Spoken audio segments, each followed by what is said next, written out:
The Eagles win 21-10 over the Minnesota Vikings. all of you bozo, sorry, my dog's in the way. All you idiot Cowboys, Redskins, Giants fans, just shut up and just shut up and stop saying that our defense sucks. Stop saying our coach sucks. Stop saying our quarterback sucks. And stop saying that the Eagles suck, because clearly we don't when we beat the best team in the NFC this Sunday at Lincoln Financial Field. Now, I don't get to watch many Eagles games due to the fact that I work, but the Eagles games that I did watch actually happened to be all the home games, the ones that we won. So the 2 road games I wasn't able to watch, which sucked, but this was an ugly game offensively. And I hate starting videos, like especially victories, over how, on the negative parts, but there's a lot of questions that have to be answered, and a lot of things that should be done that clearly the Eagles will never watch this video. And if you're a Philadelphia Eagles fan, a real Philadelphia Eagles fan, then you will know what I'm talking about. So I'm gonna I'll get to the negatives after. I want to definitely point out some positive things. Our defense played lights out. I mean, lights out defense. Our defense outplayed the best defense in the NFC yesterday, or Sunday, excuse me. And we brought everything, including the kitchen sink, I guess you could say. Dave Spararo said to coming after Bradford this weekend, and we sacked him 6 times. Hicks, Bradham, Barwin, Graham, Means, and McLeod all had sacks in this game, and I think that's something that we didn't see at all this year so far. Connor Barwin definitely played a phenomenal game. Michael Kendricks played a great game after Brooks went out. We defensively shut down Sam Bradford, and I'm getting into these arguments with these idiot trolls on Eagle Speed's YouTube comments saying how the Vikings, they don't have, we haven't beaten a good offensive team besides the Steelers, and the Vikings have, Stephon Diggs. That dude's a stud at wide receiver. Kyle Rudolph's phenomenal. I guess you can throw Cordell Patterson in there being an average wide receiver, and the only reason why he got those points is, well, we'll get to that later. But defensively, we played phenomenal. We were stopping them on, besides the first half, with the bullshit, with a fumble, interception, fumble, interception, fumble, interception. Besides, the first half was really rough, and I think we ended up going down 0-3, and my most hated player on the Philadelphia Eagles, Josh Huff, decides to go for a 98-yard kickoff return and score for a touchdown. And, props to you, man. Props to you, Josh Huff. But you still don't deserve a spot in our team. You need to go. And I know I don't want to be negative, but if you know me, I do not like Josh Huff. He is an abysmal player. If it wasn't for our monster special teams play, he wouldn't even gotten... And if we didn't set up the right blocks, he never would even have touched the 30-yard line. And props to you, Josh Huff, for doing what you got to do, and I appreciate you. But still, that's what the game changer was. The game changer was that. McLeod intercepted. I think Jim Schwartz. I read something that's saying Jim Schwartz decided to go to set up more blitz packages. I think it was a 13% increase in blitz packages or something like that to get after Sam Bradford. We went after him I think he threw for 42 times. Bradford. I think we at least blitzed him 27 to 30 times. And it's funny. I watched Bradford's post-game interview saying he has no regrets and he has no hard feelings. There's nothing Sam Bradford would love more than to come into his ex-team's facility and stink and blow them black. And he wasn't able to do it. I mean, the dude got sacked 6 times. 6 times by our phenomenal defense. And our defense is back. I mean, Ron Brooks being out, it hurts, man. It hurts. He tore his, I think they said he tore his quadricep or his thigh muscle, and he's out for the year requiring surgery, which sucks.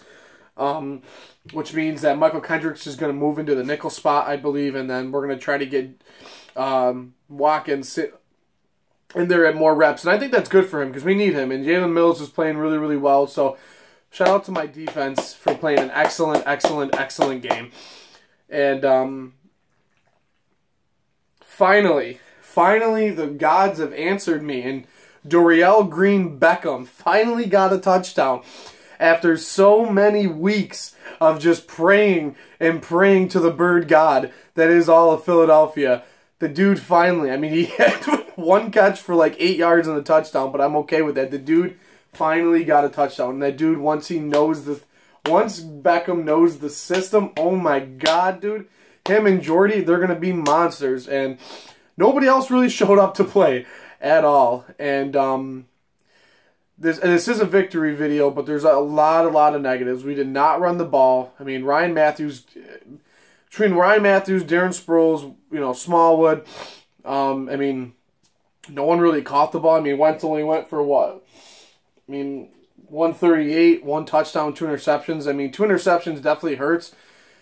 But he needs these interceptions. He needs these interceptions because, the dude, you have to learn. You have to learn from your interceptions. And it's not, I don't think it's, everyone's, the whole bullshit with comparing Westcott and, or Prescott, Westcott. I put them together. Oh, my God. Oh, God. It's time for me to go to bed. Comparing the Dak Prescott, Carson Wentz thing, that's a whole nother video. And I'm pretty sure Eagle Speed summarized that. If you didn't watch his video, please go watch that video. We beat the best team in the NFC. We beat the best team. I don't. Win losses. I mean, I definitely think there's better teams than the Vikings in the NFC. I mean, the Cowboys are on the run. I hate saying it, but they're playing really, really well. I mean, Green Bay. I granted they had a couple bad weeks. But Green Bay is always going to be a bunch of studs. I mean, they have Aaron Rodgers. It's just, I mean, we're tied with Dallas right now. We look pretty good after a couple two-tree trap games that we had. The Lions game is always a trap game. We never play good against the Lions. And the Redskins games, we always end up splitting with them, I feel like. And we always end up splitting with the Giants. And then we always win in Dallas, and then Dallas always fucking blows us back at Lincoln. I don't understand why. It irritates me. Sorry, my dogs are going crazy right now. They're just as hyped as I am. But definitely I have to get on to the negatives.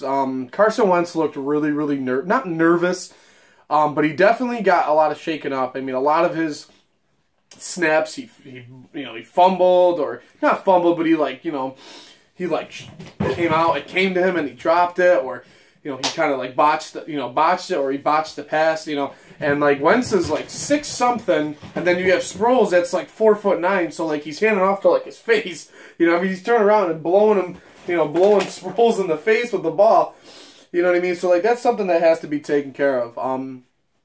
Definitely has to be taken care of. I mean, he finally got the ball to Dorial Green-Beckham. I mean, I think Aguilar had a couple catches, but he had one really, really good catch. Our offense, we had no offense. We had literally no offense. If it wasn't for our defense, we wouldn't have won this game. And I think I'm going to be saying that for a lot of the time this year. Unless we get a stud. We get somebody off the trade. But I just made a video about that, about us possibly picking up Torrey Smith. But it is what it is. It is what it is. Ryan Matthews, I hate to say this, but we need to sit Ryan Matthews. My man cannot hold on to that ball for anything. My man can't. No, dude, you literally need to, when you go to sleep at night, you sleep with a football. Just sleep with a football.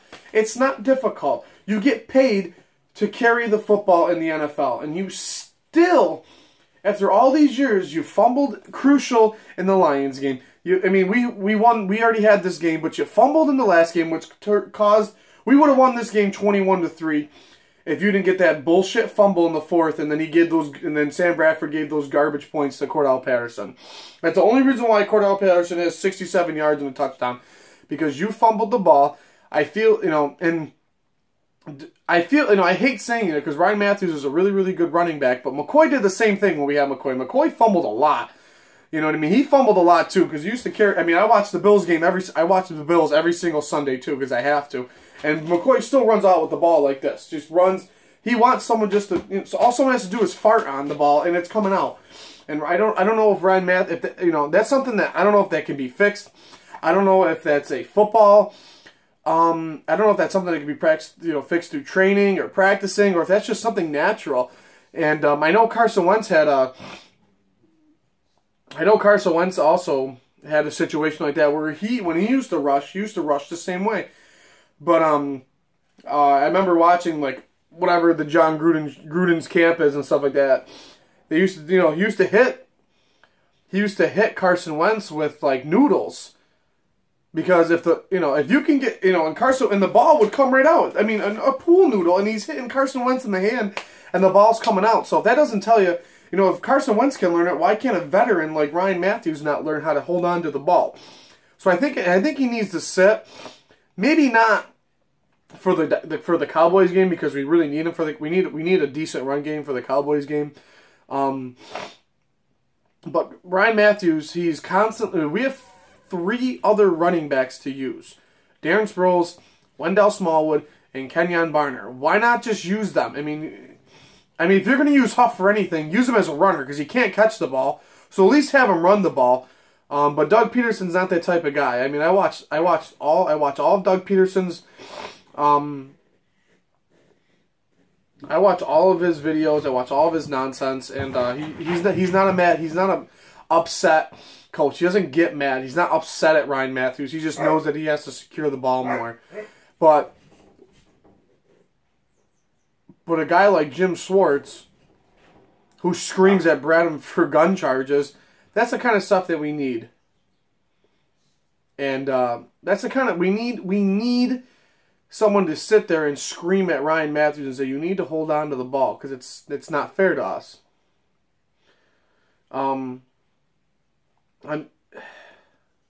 Sit him for 1 or 2 games. We have Sproles. He's a monster. You know what I mean? And I'm just going off on a rant now. But regardless of the fact is, we win 21-10. I'll have my disgusting Cowboys video up soon. I also got a couple ideas for a couple other videos that me and the Knights have been talking about. But the Eagles win 21-10. Should have been 21-3. But not the best offensive game. Negative on the offense, positive on the defense. Special teams is always good for us. We need to get Jordy Matthews going. We need to get Wendell Smallwood going. We need to get Trey Burton going because Ertz and Selleck are not they're not getting the reps that they want because our line sucks so bad right now. And I just feel so bad for Carson Wentz because this dude is a monster and he needs to be. I actually want a quarterback to stay in Philadelphia for more than 10 years. So on that note, that is what it is. Shout out to all my Philly Knight fans. You know who you are. You know Speed, Desert, Eagles fan, Philly fan, G, Flux. Always loving to see Sammy B, Flux. Obey. You know who you guys are. Go Birds. And big week coming up. And fly, Eagles, fly.